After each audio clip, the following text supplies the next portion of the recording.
Cette deuxième conférence fait suite donc à l'introduction de l'entrepreneuriat social. Maintenant, vous êtes des pros de l'ESS, avec une petite introduction de Mounir sur pourquoi et comment prendre sa place dans l'économie sociale et solidaire. Mounir est celui qui a eu l'idée de ce forum, c'est grâce à lui qu'on est tous là aujourd'hui. Donc je vous invite à l'encourager très fort et à l'écouter avec toute votre attention. Merci beaucoup Mounir, c'est à toi. On a fini par accepter. On a fini par accepter quelque chose qui nous semblait inacceptable. On a fini par accepter la détresse de notre voisin. On a fini, plus que l'accepter, par ne plus l'avoir. Comme si un épais voile se dressait devant nos yeux. En a-t-il toujours été ainsi? Avez-vous toujours accepté ces injustices? Je ne pense pas. Moi en tout cas non. Je me souviens, lorsque j'étais petit, j'ai demandé à ma mère, maman, c'est qui cet homme? Vous savez qui c'est, on le sait tous. Et pourtant, la réponse que j'ai eue, c'était c'est un clochard. Il vit dehors parce qu'il n'a pas d'argent. C'est facile de répondre comme ça. C'est très facile. En fait, ma mère, pour moi, lorsque j'avais 5 ans et que je lui ai posé cette question, c'était un modèle de savoir. C'est simple, elle savait tout sur tout. Si je lui posais une question, elle était toujours capable de me répondre. Elle était toujours capable de me dire comment était la vie. Et pour une fois, lorsque j'ai posé cette question fatidique, elle ne savait pas. Ça se voyait dans son regard. Ça se voyait qu'elle ne savait pas. Et pourtant, elle s'est reprise de ma service ses banalités. C'est un clochard. Il vit dehors parce qu'il n'a pas d'argent. Mais pourquoi il n'a pas d'argent? Et aussi, pourquoi vit-il dehors parce qu'il n'a pas d'argent? Ces questions-là m'ont toujours taraudé l'esprit. Et d'autres questions me taraudent encore l'esprit. Pourquoi la famine alors que nous avons tant à jeter? Pourquoi la haine alors que nous savons nous aimer? Pourquoi la guerre alors que nous savons parler? Pourquoi? Ces questions-là, je pense que vous êtes nombreux à vous les poser dans la salle. Et je pense aussi qu'il y a une certaine honte que vous avez. Vous n'en parlez pas entre vous. Vous n'en parlez qu'avec vous-même. Et encore, rarement. Pourquoi? Parce que vous avez honte, car vous ne savez pas. Et ça, c'est peut-être le plus fatidique. Vous ne savez pas, donc vous n'en parlez pas avec les autres. Donc, vous n'avez toujours pas la solution. Et c'est un cercle vicieux qui continue. Certaines personnes ont décidé d'apporter une réponse à ces questions-là. Ont décidé de parler avec les autres. Ont décidé, ensemble, de changer les choses. Je vous vois venir, vous allez me dire, ah, c'est l'entreprise sociale. Pas que. Il y a eu plusieurs mouvements au cours de notre histoire. On peut parler par exemple du droit de vote donné aux femmes en 1944, ou encore de la déclaration du droit universel des droits de l'homme et du citoyen en 1948. Des exemples comme ça, je peux vous en donner plein. Des gens qui se sont battus pour faire changer les choses. Et là, aujourd'hui, je souhaiterais vous présenter un nouveau vecteur. L'économie sociale et solidaire, certes, mais aussi l'entreprise sociale. Donc, ce terme-là, social, généralement, il est connoté. Quand on entend ça, on pense immédiatement à une assistante sociale qui viendrait comme en aide aux gens. C'est connoté à une basse classe sociale. Pourtant, la société est ce que nous sommes. Et le social est ce qui nous unit. Sans ça, on serait tous des individus, totalement décorrélés, et sans aucun lien. Donc, quand vous pensez à une entreprise sociale, ne pensez pas à une entreprise qui fait la charité. L'entreprise sociale, c'est du business. Que ce soit clair. Et le business, quand il n'a pas de finalité, se perd. Je fais référence à quoi? À la crise des subprimes. Donc vous le savez peut-être, en 2007, le marché de l'immobilier s'est effondré en Amérique. Et le reste de l'économie mondiale a suivi. Cette crise-là, à quoi elle est due? Des spéculations boursières. Des spéculations boursières qui n'ont fait que spéculer, en oubliant ce qui était derrière. C'est simple. Elles ont fait de la monnaie ce qu'elle n'était pas. La monnaie a toujours été un moyen d'échanger. Ça a toujours été un moment d'échange. Et cette fois-ci, la monnaie était comme un individu, une personne, une finalité. Ce n'est qu'un vecteur. Et ça en a toujours été ainsi. À la base, l'économie sert à échanger avec l'autre. Il y avait le troc, puis on a introduit la monnaie. Et ça a dérivé. Remettons un peu l'argent à sa place. Remettons un peu l'argent en tant que moyen et non pas en tant que fin. C'est là l'objet des entreprises sociales. C'est de poursuivre un but plus grand qu'une chimère. Vous pourrez bien sûr me parler d'association, de modèle associatif. C'est à peu près ce que je vous présente. Et pourtant, il est dénué de la force de l'entreprise. Pourquoi? Une association va vous proposer de leur donner quelque chose pour le redonner ailleurs. En gros, elle repose entièrement sur votre bonne volonté. Et là encore, ça a été une évolution, comme je vous l'ai dit. Ça a été encore l'un des vecteurs qui assure l'équité, la justice et l'harmonie entre les peuples. Mais pourtant, ça a ses limites. Et on peut venir compléter cet arsenal. Pourquoi je dis ça? Parce que l'entreprise, elle, ne vous demande pas pour donner, elle vous donne quand vous donnez. C'est un échange qui se fait. Donc, on vous donne un produit d'une main, vous donnez de l'argent de l'autre. Ou inversement, si vous êtes de l'autre côté de la barrière. Que pensez-vous de donner à une entreprise pour qu'elle-même donne à son tour? Donner pour donner, avec l'argent toujours comme un vecteur et non comme une fin. C'est là l'objet des entreprises sociales. Et parmi ces entreprises sociales, je peux vous donner quelques exemples. Commençons par Lifestro. Lifestro, c'est une entreprise sociale qui propose d'offrir la possibilité de boire. Ça vous semble bizarre, hein? Et pourtant, c'est une véritable possibilité. Ce n'est pas un droit, c'est comme un cadeau dans les pays en voie de développement.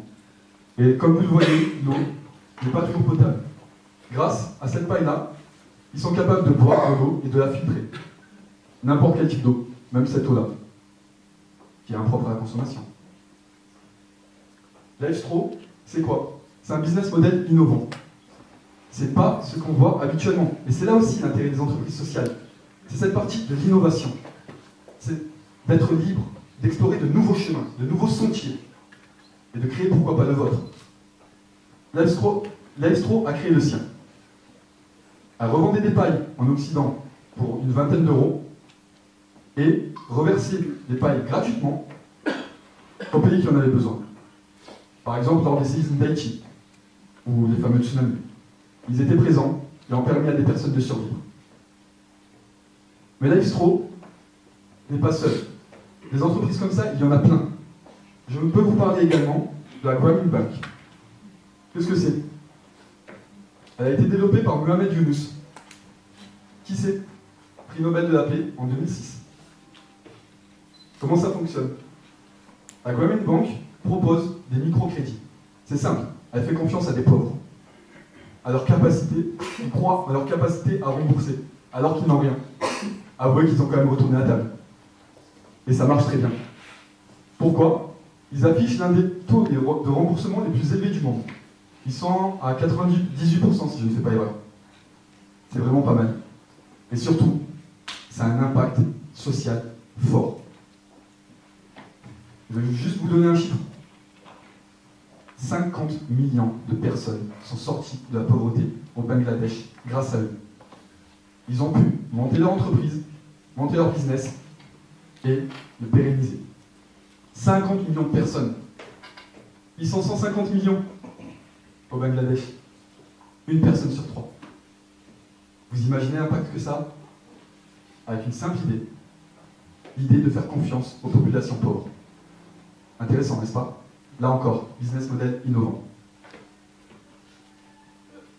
Mais maintenant que je vous ai présenté tout ça, j'ai quelques questions pour vous. Tout d'abord, je suis parti de l'assertion que tous ici, vous vouliez voir les choses changer. Que tous ici, vous aimeriez voir un monde plus juste et plus équitable. J'ai tendance à être un peu optimiste. Mais est-ce que je me trompe? S'il vous plaît, ceux qui veulent voir le monde changer, ceux qui veulent le voir plus juste et plus équitable, levez bien haut la main. Je vous aime. Comme vous voyez, vous êtes nombreux. Et maintenant, j'ai une autre question pour vous. En fait, je suis très content qu'il y ait autant de personnes qui ont levé la main parce que Giveaway recrute, mais on ne paye pas pour l'instant. Donc oui, comme vous voyez, vous êtes tombé dans la piège. Alors, du coup, on va vous faire circuler une feuille pour vous permettre de travailler 20 heures par semaine sans ne rien gagner. Mais vous aurez la satisfaction d'aider autrui. Ceux qui sont intéressés, levez la main, s'il vous plaît. Il y a quelques saints parmi vous. Moi-même, je l'aurais refusé. Une offre comme ça, c'est une offre qu'on refuse tout de même. Et pourquoi? Parce que j'ai la flemme. Vraiment, je suis l'un des plus gros flemmards qui existe ici. Vous pouvez demander autour de vous, certaines personnes me connaissent. Peut-être le corps enseignant. Voilà, monsieur Thomas lève la main. Et il peut confirmer, il peut en attester. Voilà. Et pourtant, cette flamme-là, eh bien, elle est salvatrice. Pourquoi je dis ça? Cette flamme-là va pouvoir vous permettre de changer les choses. Comment? C'est simple. L'entreprise sociale se nourrit de votre paresse. C'est comme un vampire qui vient tout absorber et qui vous propose de transformer tout ça en une action belle et durable. Comment? Est-ce que parmi vous, certains désirent entreprendre? Si oui, encore une fois, levez la main. Comme vous le voyez, monsieur Thomas, il y a plein de personnes qui sont intéressées par l'entrepreneuriat. Notez-le bien. Donc, vous êtes énormément. Quitte à faire une entreprise, pourquoi ne pas faire une entreprise sociale et solidaire? Après tout, ces entreprises-là sont plus pérennes, elles se développent mieux, et elles vous permettent d'avoir une action saine. C'est vrai, pensez-y. Pourquoi ne pas devenir entrepreneur social? Ça vous permettra, chaque matin, de vous dire que vous faites quelque chose de bien. Je vais vous donner quelques chiffres pour vous dire que l'économie sociale et solidaire, c'est quand même très stable. Vous savez, on est encore très légèrement victime de la crise qu'on a connue, celle dont je vous ai parlé. L'économie en France a régressé de 0,6 points. L'économie sociale et solidaire a augmenté de 2% pendant le même temps. Vous avez un truc qui est crise-proof, à l'épreuve des crises. Vous voyez dans le nombre de fois. Donc, engagez-vous de ce côté-là. Mais après, je pense savoir pourquoi, parce que ça pourrait vous rebuter. Pourquoi? Généralement, les salaires sont limités pour les entrepreneurs sociaux. Après, c'est du business. Vous vous arrangez comme vous voulez. Mais généralement, ce qui se passe, c'est qu'on a une limitation des salaires qui va de 1 à 10 ou de 1 à 20. Qu'est-ce que ça veut dire? Ça veut dire que le patron ne pourra pas gagner plus de 10 fois la somme qui est reversée au plus petit salaire de l'entreprise. Après, si vous versez un SMIC au plus petit salaire, ça fait quand même plus de 10 000 euros. Personnellement, en tant que patron, ça me conviendrait. Pas vous? Mais cette flemme-là, elle peut vous pousser encore à faire d'autres choses. Elle peut vous pousser aussi, vous tous ici, qui êtes de jeunes talents et très prisés par les entreprises, à rejoindre une entreprise sociale et solidaire. Vous avez une valeur forte pour les entreprises. Donc ça, soyez-en conscients. Il s'agit d'économie sociale et solidaire ou pas, gardez-le en tête. Si elles vous recrutent pour vous payer, je prends un exemple, 36 000 euros par an, sachez qu'elles en gagnent au moins le double grâce à votre travail. Au moins. Donc, tous ici, vous pouvez être producteurs de richesse. Tous ici, vous pouvez produire de la richesse sociale plutôt que de la richesse monétaire. N'est-ce pas mieux? N'est-ce pas mieux de vous dire que vous allez évoluer dans une entreprise qui vous respecte en tant que salarié, qui vous écoute, qui vous met au centre de ses préoccupations et qui met aussi l'individu au centre de ses préoccupations? N'est-ce pas mieux de vous dire que chaque matin, lorsque vous vous lèverez, vous travaillerez pour une cause qui en vaut la peine? Exit le travail alimentaire. Vous travaillez pour une cause qui vous plaît. Et ces causes-là, elles sont nombreuses. Comme je vous l'ai déjà dit. Lutte contre l'exclusion sociale, pauvreté, lutte pour l'accès aux soins. Des luttes, il y en a plein. Il y en a plein, mais sur tous les fronts. Et je suis sûr que vous avez la vôtre en tête. Mais, si jamais ça ne vous intéresse pas de travailler dans une entreprise sociale et solidaire, il y a un niveau de flemme maximum. Mais là, c'est du lourd. Comment changer le monde en ne faisant rien? Ça se fait. Ça se fait. Donc, il y a une personne ici présente, Claude Gruffat, qui un jour m'a dit « Un ticket de caisse a plus d'impact sur les sociétés qu'un bulletin de vote. » Ça veut dire quoi, ça? Je vous avoue que quand il a dit ça, je suis resté perplexe. Je me suis dit « Ok, je crois en économie sociale et solidaire, il y a quand même des limites. » Et pourtant, après, j'ai pris le temps de réanalyser tout ça. J'ai pris le temps d'y penser. Mais en fait, un ticket de caisse, si toutes les entreprises sociales et solidaires, si toutes les entreprises étaient sociales et solidaires, au final, lorsque vous achetez un produit, vous défendez une cause. Vous défendez quelque chose qui vous est cher. Du coup, ça revient à un droit de vote dynamique. Et ça veut dire quoi? Ça veut dire que chaque fois que vous ferez vos courses, toutes les semaines par exemple, vous déciderez de quelle cause défendre. Vous déciderez de la direction de votre pays, et même du monde entier. C'est comme un droit de vote appliqué sur les sociétés. C'est génial. Et merci Monsieur Gruffat de cette inspiration. Donc, souvenez-vous bien, la prochaine fois que vous ferez vos courses dans un supermarché, la solution, elle est dans votre caddie. Je vous remercie.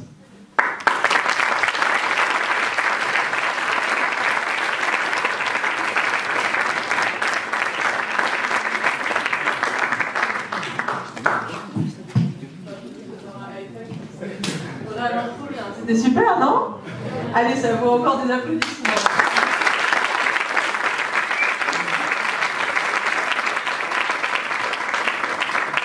Bravo, bravo, c'est génial. Je pense que même moi qui ai déjà 4 assos, j'ai envie d'en faire une 5e. Merci beaucoup.